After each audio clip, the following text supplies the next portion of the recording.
Brandy Runyan is a seasoned public affairs and communications professional with over 20 years of experience. Founder of prestigious Black Diamond PR and sport management firm, LLC, Brandy manages a broad range of communications and public affairs issues for public and private sector clients in many fields, as well as celebrities, athletes, and others within the entertainment industry. She has considerable experience in assembling and managing alliances to meet communications and public affairs objectives.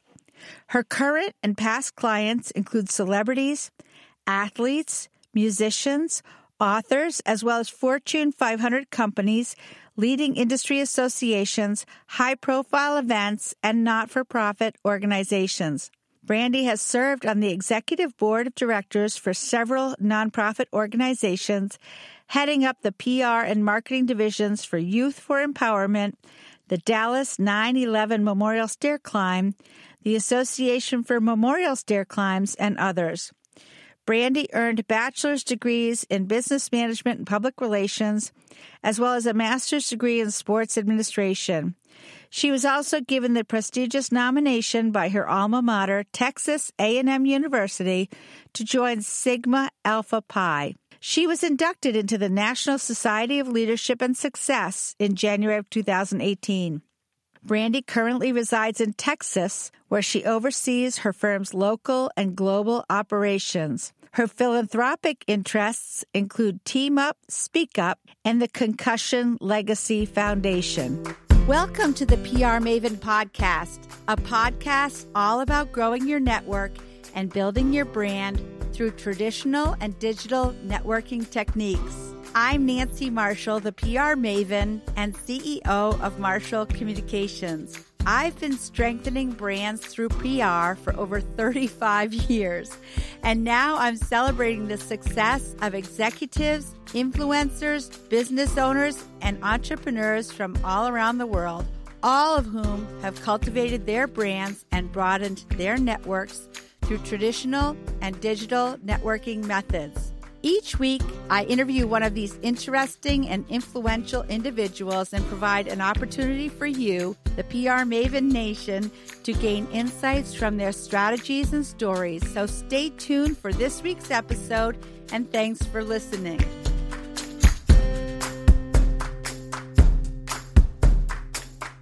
So, Brandy, I'm so happy to have you on the show today, and I want to know, how did you get your start in PR? I actually stumbled into the public relations realm completely by accident. I had a change of career at the end of my 20s from the surgical field into marketing and advertising, and I just fell in love with people. I'm a natural problem solver. I'm a human think tank, and it was just the perfect place for me to land. I love that. You're a human think tank. That's awesome. I've never heard that before. Yeah. So, yeah, I think you and I might share some of that in common, because I also can hear sort of a problem or a challenge, and immediately in my mind, I kind of can see the path to fix the problem. And I think that's really important in PR.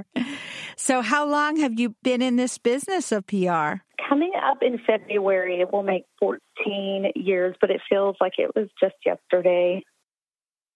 Well, and of course, our concept of time during this COVID period is all warped, I think. It's like, seems like we've been in COVID forever.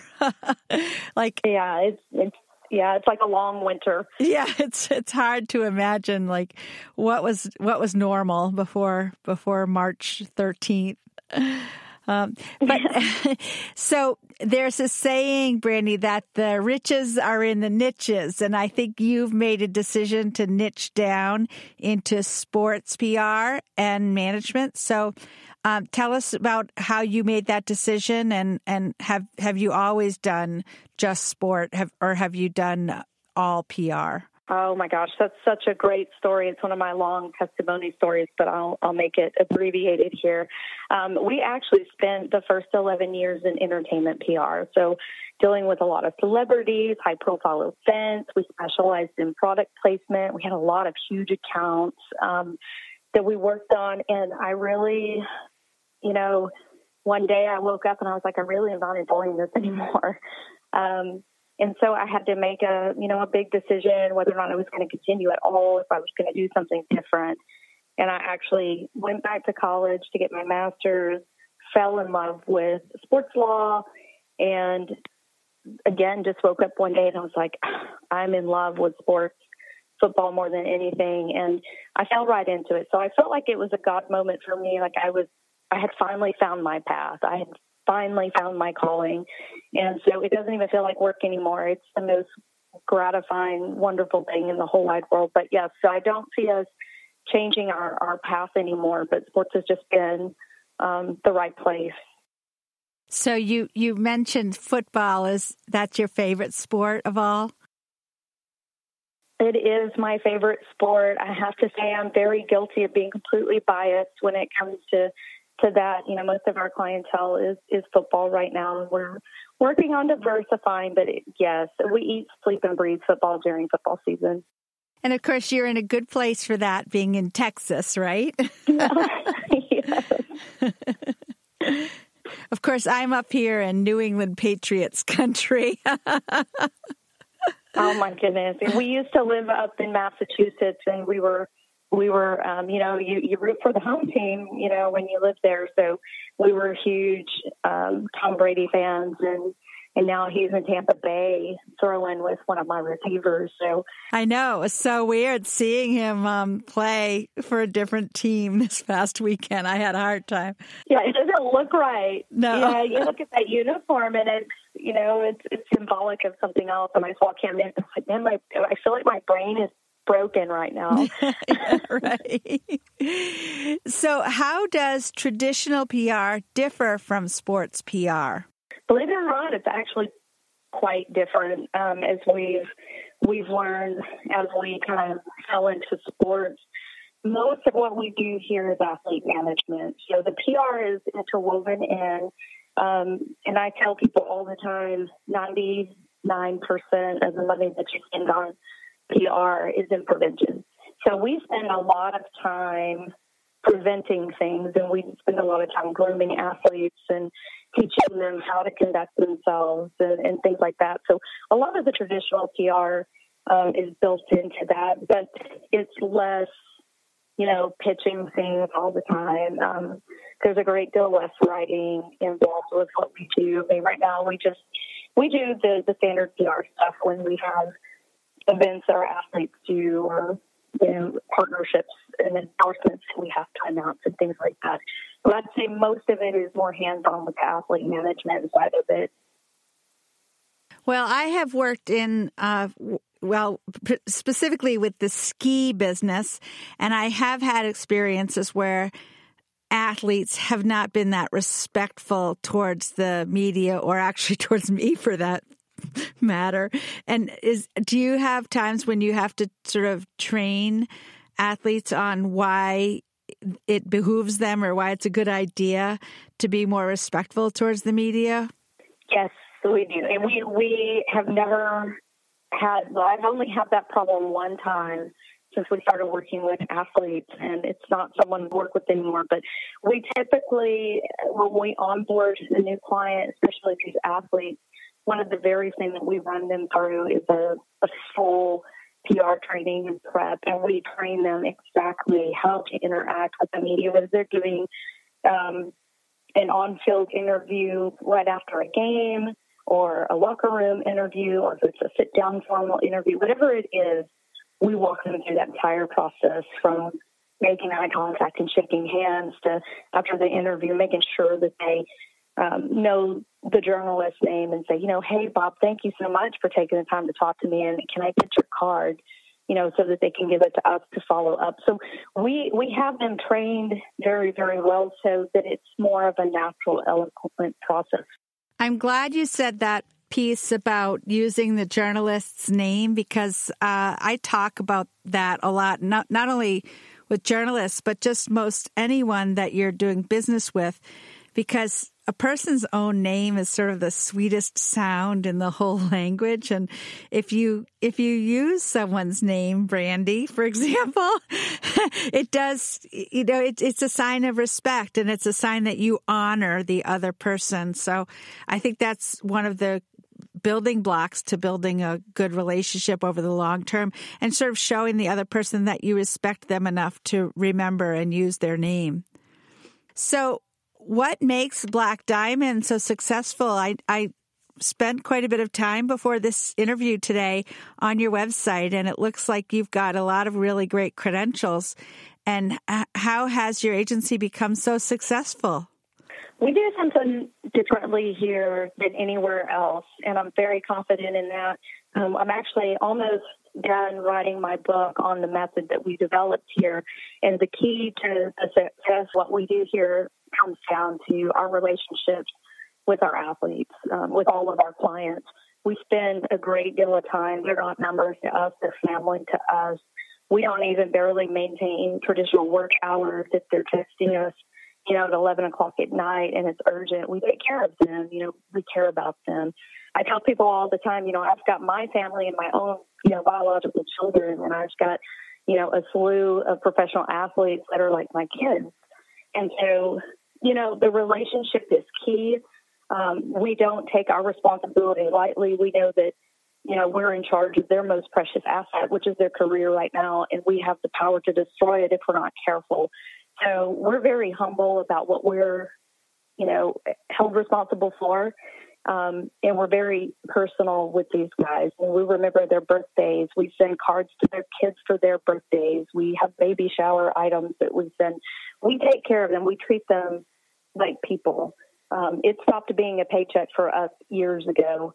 And so people that are coming here aren't just coming here for the service. They're coming here for the relationship. And they know that when they sign here, they don't just get the reputation, but we're going to love on them, and we're going to respect them, and we're going to elevate them in this industry, and we're going to care about them as people. Well, I'm sure that leads to a lot of referrals, too, because I'm sure that when they're in the locker room talking about their agency and their PR representation, they're very proud to be affiliated with your agency. So that's awesome. Yeah, it does. They do pass it around. They do. They're always talking. If you ever watch Jerry Maguire, at the end of the movie, the other football player turns to his agent and he says, "Why don't we ever hug like that?" And it's, we laugh about that because that's, kind of what we do for our guys. That's awesome. Well, I'm really enjoying this conversation. We're going to take a short break now. I want to talk about my new book, which is called Grow Your Audience, Grow Your Brand, on Amazon.com as either paperback or Kindle. And very soon it will be available in Audible. And it's about the premise that if you want to be more well-known, like one of the athletes that Brandy's agency represents, you need to grow your audience, and that's how to grow either a personal brand or an organizational brand. And that's all about having a brand that people can know, like, and trust. So if you want to learn more about my book, you can go to prmaven.com, or actually I even have a site at growyouraudience.growyourbrand.com, and I hope you'll check that out.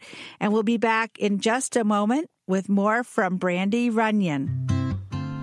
Do you want to grow your client or customer base? Perhaps increase brand awareness?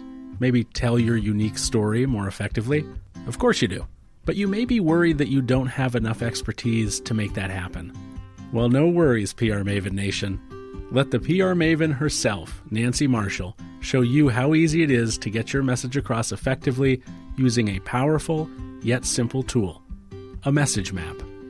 Nancy's training is often called informative and constructive, well-designed and impactful, with a perfect blend of theory and real-life experience. You will leverage Nancy's expertise to create your own message map when you register for this comprehensive online video training course, which is broken down into 4 easy-to-understand modules. Normally, this course is priced at $147, but for listeners of the PR Maven podcast, that's you, PR Maven Nation, it's only $29 when you enter the code word podcast during enrollment. It even includes a workbook and bonus content to guide you through the process. So go to prmaven.com and click on the Message Map Mastery course to enroll today. Remember, enter the word podcast during enrollment for a special discounted price of $29. Welcome back, and today we're talking with Brandy Runyan, CEO and founder of Black Diamond PR and sport management firm. I'm going to dive right back in with more questions for you, Brandy. What do you like best about the business, Brandy?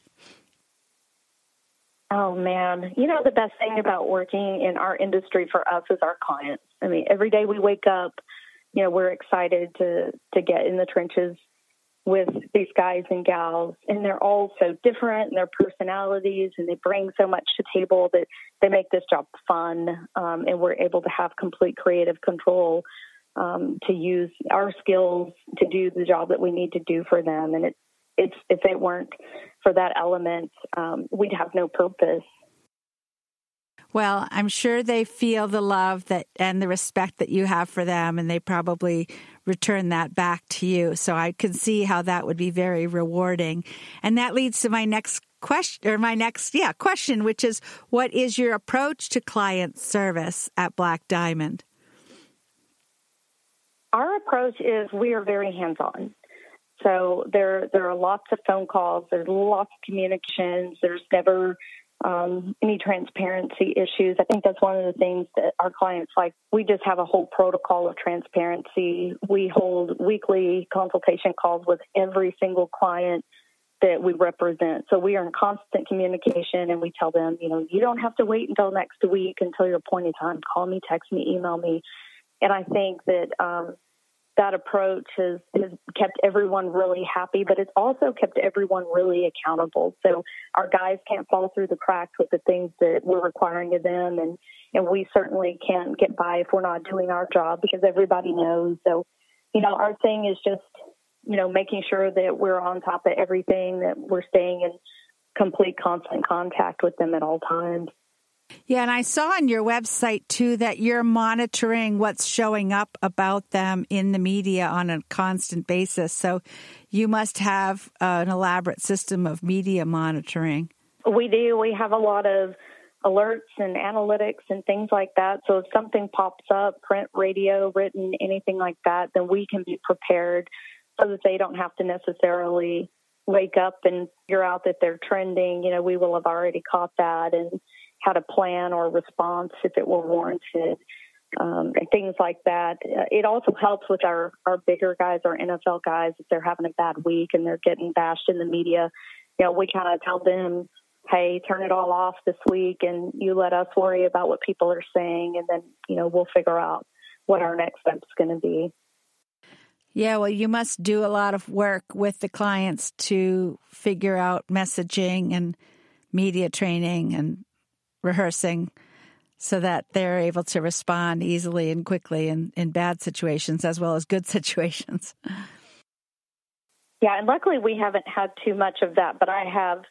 I was at the movie theater one time a couple of years ago. One of my NFL guys sent me a text right in the middle of my movie, and he said, hey, I'm doing this interview, and this guy just asked me this question, and we're at a break right now, and I don't know what to say. And so I ran out of the theater and I told him exactly what to say, and we had it down before their commercial break was up. So yeah, just staying on top of it and being accessible is the best that we can do. Oh, that's great. Except, did you ever get to see the part of the movie that you missed? Yeah, I had to go back, had to wait for DVD or, you know, the streaming service, but it was okay. You know, it makes you feel good though when they need you. And when they trust you enough to come to you. And it's funny, we had that with Cyril Grayson when he bumped from the Saints to Tampa Bay. And then when they brought Tom Brady in, he called me and he said, hey, can we redo my media prep now that Tom Brady's here? You know, we knew they were going to be asking, you know, how does it feel to throw with him after you've thrown with, you know, you've caught from Drew Brees and, you know, all of that. So it's really nice, and it makes you feel like you're really on top of your job when they're relying on you and they come and they ask. Yeah, well, I can imagine that the arrival of Tom Brady was quite an upheaval for the other players because he's kind of a superstar. He is. So how has PR evolved over the course of your career with more and more online media outlets available?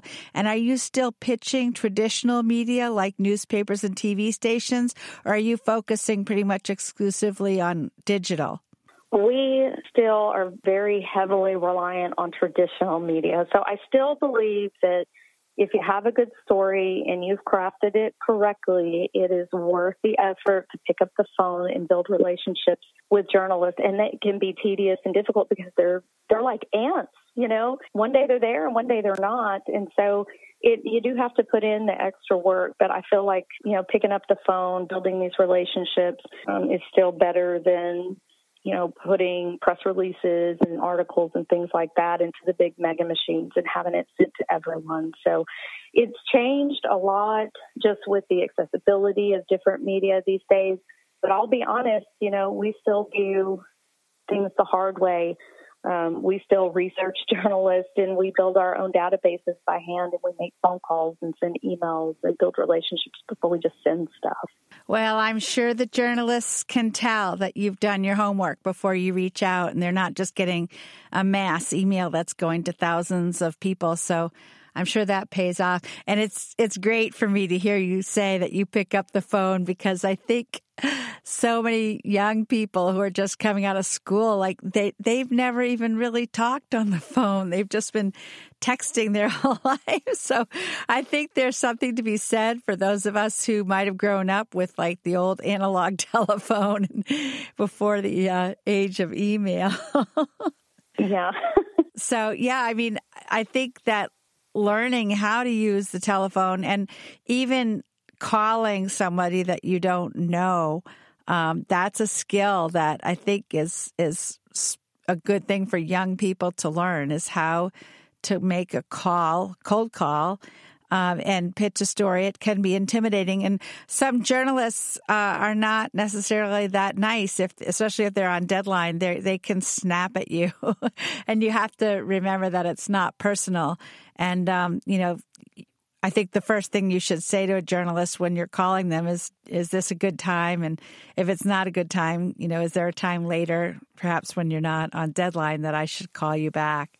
Yes, I agree. They're getting pitched constantly all the time, blindly, most of the time. So, you know, we love to research different journalists to see what they've published in the past and see what areas of interest they're in, because if it's a good match for my story, that's what I'm looking for, is people who've published either stories about my clients in the past or stories like the one that we're putting out. And then we call them up and say, hey, you know, we've got this. I know you've written about this in the past, and I would love to see if you might be interested in this one too. And the results are just so much better that way.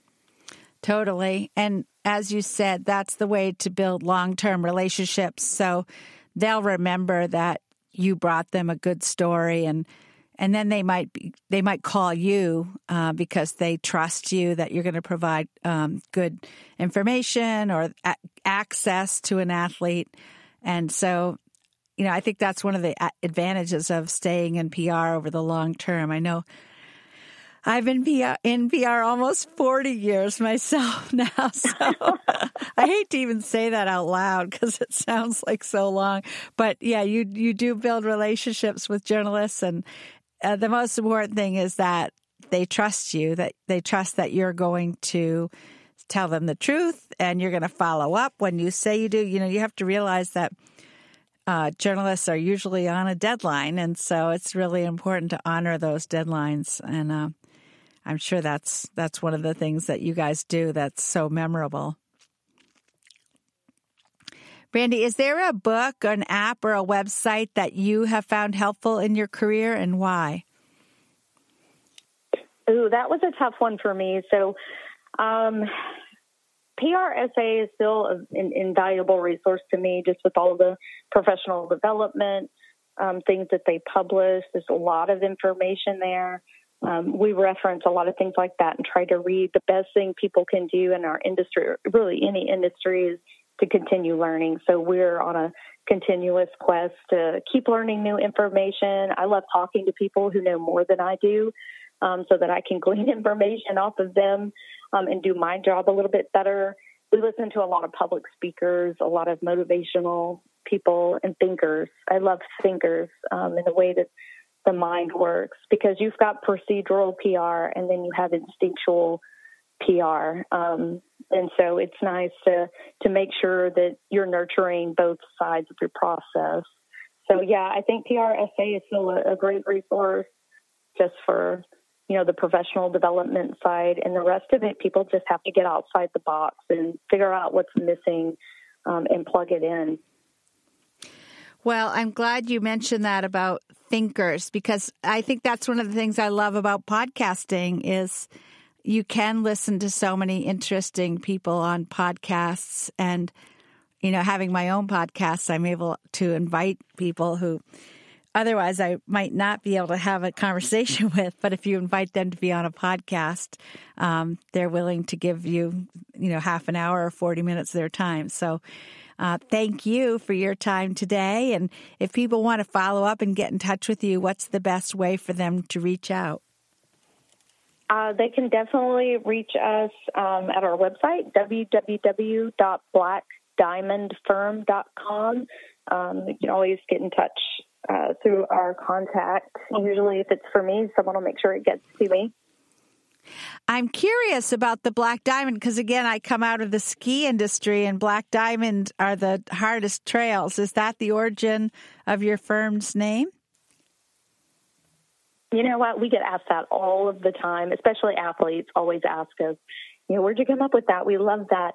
And it is, we see, everything's kind of symbolic, I guess, in the way that I think. And, when you're doing PR and you're handling a lot of different kinds of situations, and sometimes it's a mountain. So, yeah, it kind of equates to that. It also equates, to the Black Diamond, the gem, that they're rare and they're precious. And, the whole process of finding a diamond that equates to the journey of every athlete that we work with too. So, yeah, it makes a lot of sense to us, and everyone seems to like it. It's got a nice ring to it. So, yeah, I think it's awesome. Well, Brandy, this has been a lot of fun talking to you today. I want to thank you, and I'm sure everybody listening in PR Maven Nation enjoyed it as well. And I hope they follow up with you. And I hope everyone in PR Maven Nation has a great day. That's it for this week's episode. I'd like to thank you for listening. And if you feel that you've gotten value out of today's conversation, consider leaving a 5-star review on iTunes or whatever app you're using to tune in. If you haven't subscribed yet, you should do so. I release a new episode each week, and subscribing will make sure you get an alert when there's a new episode. You can also join the PR Maven Nation by going to prmaven.com/nation and clicking join. It's free, and it's a great community of like-minded individuals who are all looking to learn and grow from one another. If you have an Alexa-enabled device, be sure to add the PR Maven Marketing Minute to your daily flash briefing menu.